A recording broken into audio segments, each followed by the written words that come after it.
Hey Booksties, happy Friday. It's time for me to do my weekly reading wrap up. So I'm just going to get right into it. So last week I left off where I was currently reading To Break a Vow. I gave this 4 stars. This was a really good time. This was Bridgerton with magic. What's not to love? So this has drama, banter, tension, but with a darker twist. So essentially we're following Sabine and Azrian. Sorry if I didn't say those names right, and they are bound by these marks that they have and basically are forced into an arranged marriage. They are reluctant allies. They don't want to be in this position, but they try to work together because other marked couples like them are being murdered. So they're trying to figure out what's going on, who's murdering these couples, and hoping that it won't end up happening with them as well. So you get all the drama and the murder mystery. They are, doing like a fake dating, but of course, like there's attraction there and there's tension and banter, and it's really, really good. I really enjoyed the side characters too, the sense of found family. So this was good. And then I also finished Atmosphere. I gave this 5 stars. This is so, so good. It's worth all the hype.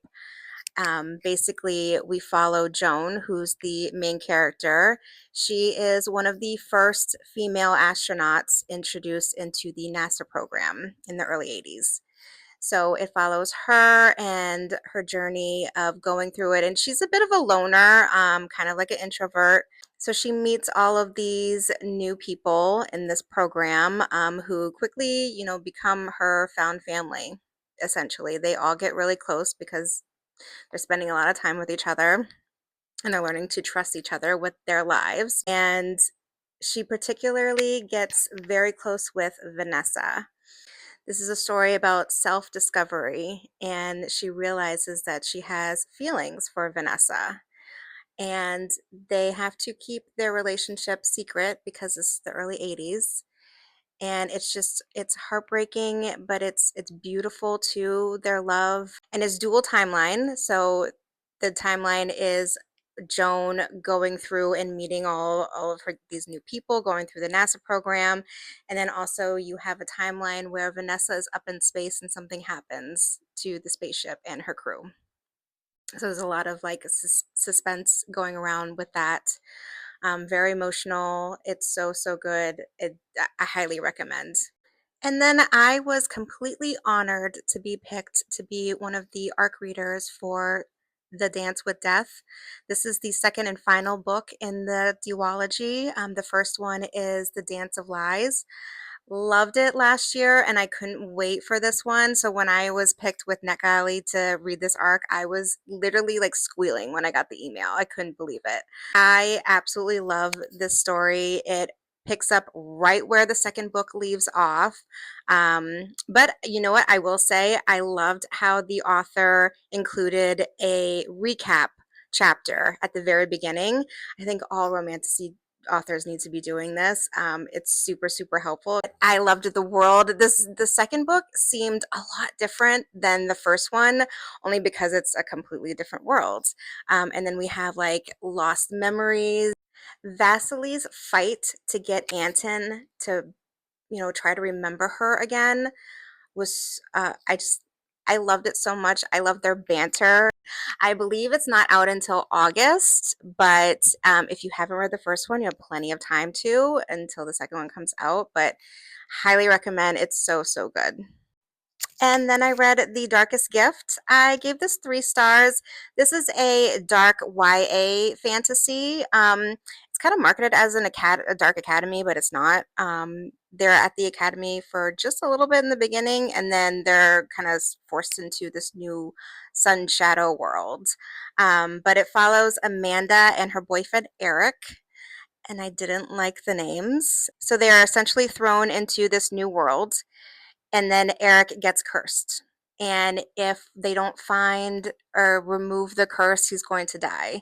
So essentially, Amanda goes on to this quest to try and find like a cure for the curse so that she can save her boyfriend.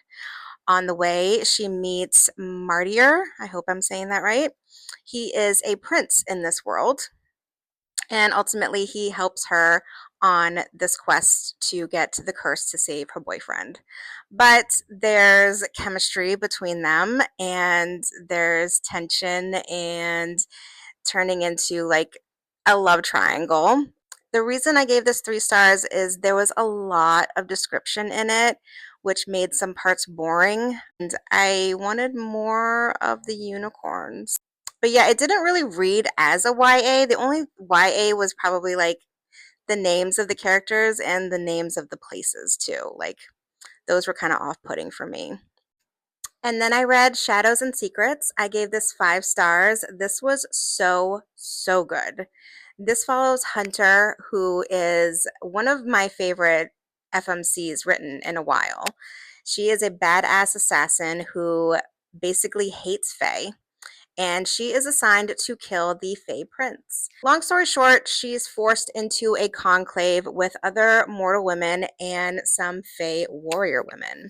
So all of these women have to compete in this deadly competition, and the last one standing or alive gets to win, one, a favor from the Fae Prince, and it can be anything that they want, and then two, essentially they get to marry him too.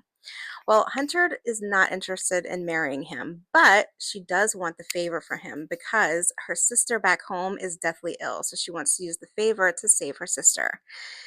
But this is a deadly competition, and she is up against Fae warrior women. There's one that is a fire wielder, so she is a huge underdog. But essentially, because she is a badass assassin, she wins.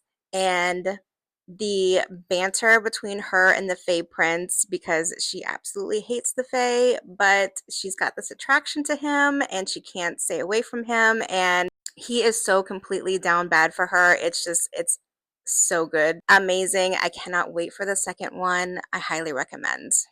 And then I read this quick little novella, Bad Bunny. I absolutely love Lexi Davis. She has the greatest little seasonal holiday novellas. This was about a bunny shifter, and it's like a romantasy. There's tension, yearning. He's this bunny shifter prince from another world. He has to go through these trials towards the end, and it's just really good. It was just everything in a romantasy, all bowled up into like 100 pages. So I really enjoyed it. I gave it 4 stars. This was fun. And right now, I am currently reading Between Tides and Thunder. This is really good. I'm about 60% in, having the best time with this. I get all the hype. Like all my book besties have been hyping this up, and with good reason. Loving this. I didn't even want to like stop reading it to film this video, but here we are. So can't wait to go back to reading it, and hopefully I will finish it today. All right, and that was my weekly reading wrap up. Let me know if you've read any of these and what your favorite read was this week, and I will see you next Friday.